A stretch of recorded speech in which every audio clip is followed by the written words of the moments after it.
Molo Sanbonani, hello, how's it? Good morning, good morning, good morning, good morning. Welcome to the Tuesday edition of Vuka Nazo, your morning news analysis show here at the Big Daddy Liberty Show. My name is Sihle Ngobese, aka Big Daddy Liberty.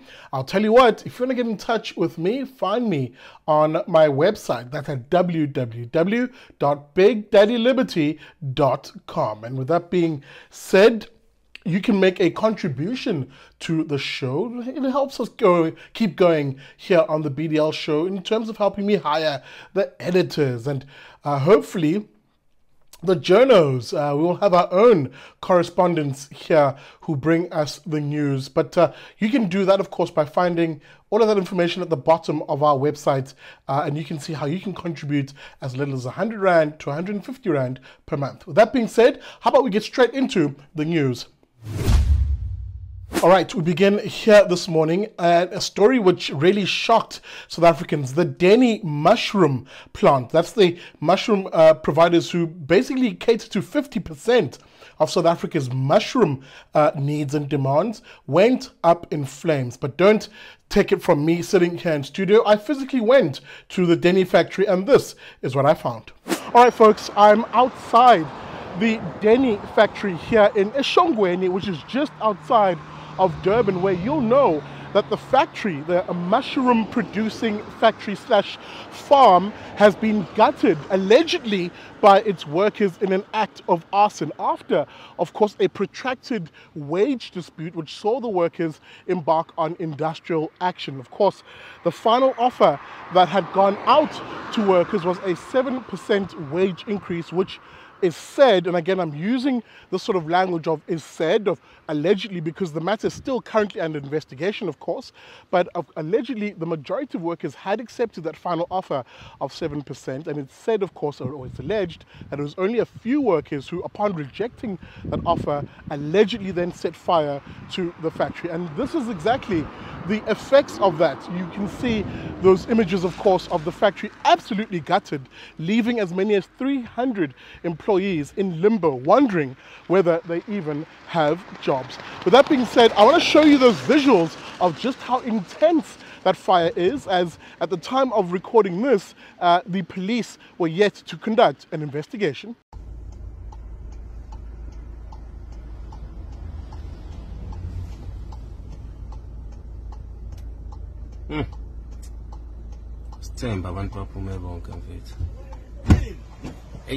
Now you can see that fire was absolutely intense as it raged through the entire factory floor. When I spoke to some of the officials here at Denny off the record, of course, they mentioned that it's absolutely devastated the actual business. But here's what I want to provide a little bit of analysis on.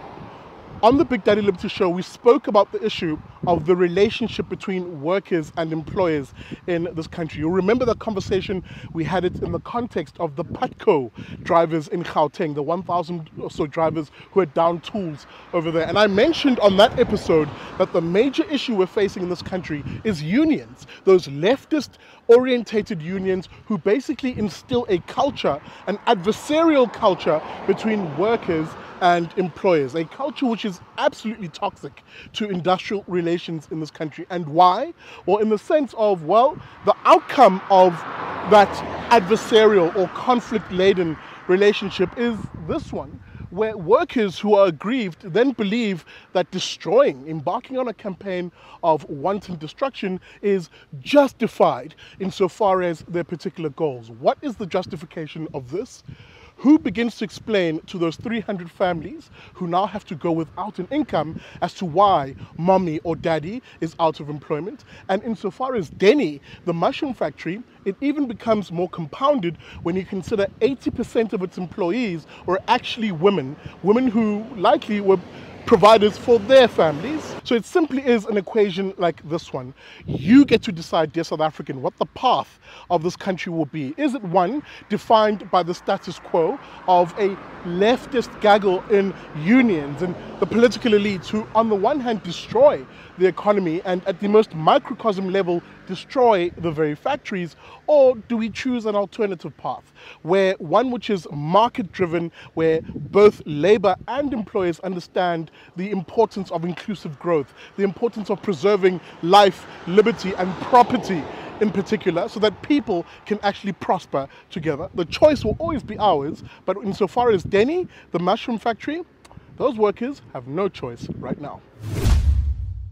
All right, from KZN, I take you now to Mpumalanga, indeed just outside Witbank. Yes, that part of the world which is synonymous with mining activity, from coal mines to chrome mines and other precious metals. Here's a particular video that circulated on social media. I have not found a news piece around it, but it's said to have happened just outside of Witbank, where an informal settlement, and you'll see the video in a moment, what seems like the entire residents of that informal settlement, which is by a train track, deciding to effectively loot and ransack a train that had stopped momentarily, a train that was said to be transporting chrome deposits, presumably from a nearby mine. Absolute scenes of lawlessness as these residents proceed to steal and ransack this train. Have a look at this. Look at that. Oh my God. Jesus. The whole community is here. Children, adults. Children as well with school clubs.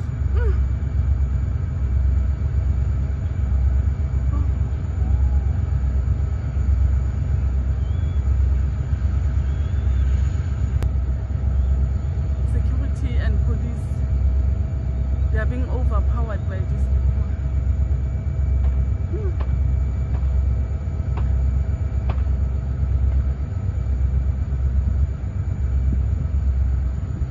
Now, as I said, there is no story that I found online to maybe give greater context and information on this, but it's enough for me to say this, and it's an issue that we've raised before here on Vuka Nazo. You'll remember we covered a story a while back about the theft of chrome, involving even police officers using police vans to steal. Remember that story that we covered, where a police vehicle was indeed used to transport stolen chrome, 60,000 rands of it from Transnet. So clearly there is an issue, a syndicate perhaps even, or just a broader issue of a lack of security around the transporting of precious metals in that part of the world. But there is a bigger issue at play here. The ridiculous nature of an entire community coming out to loot, destroy, and steal. That culture is one which I'm going to pin at the feet of the political elites in this country and their ideology, an ideology, a leftist ideology, which effectively for the last 30 years or so have argued, as they do, that property issues are just not that important, for example, or that is, property rights are not as important. Theft, therefore, whether it is through criminality or sanctioned even through attempts of perverting law in order to sanction theft, not an issue for them. And what do I mean by this? Those same politicians who I'm telling you have no issue in perverting and eroding property rights are the same politicians, by the way, who've been pushing, for example, the amendment of Section 25 of the Constitution to allow for, at a government level, expropriation without compensation. The same politicians who, at a ground level, at a community level, will encourage, if you remember the EFF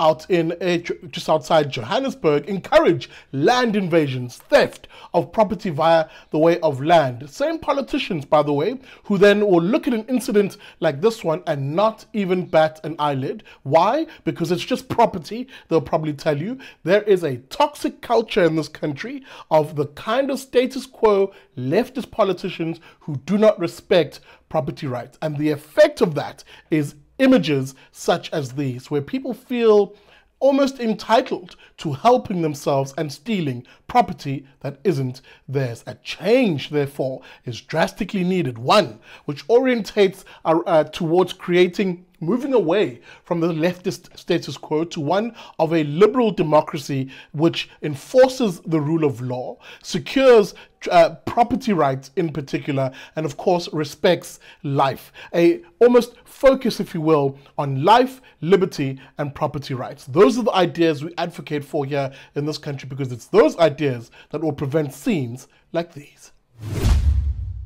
All right, folks, we end this episode here, and indeed you'll notice it had a major focus on issues of the rule of law, specifically the creeping lawlessness in this country, whether that plays out in the workplace, such as the Denny's case, or in communities such as that of Witbank, of people engaging in wanton looting with no regard for other people's property rights, or such as yesterday's story of how the lawlessness in the country is beginning to play itself out even at the school level. Always welcome your comments. Please let me know what you think about the stories, and even suggestions for stories. You're welcome to pop those by me also. With that being said, a reminder, of course, that you can find us on our website at www.bigdaddyliberty.com. Super appreciate your input and please a contribution towards the show. And do me a favor, if you're not getting in touch with us on our social media,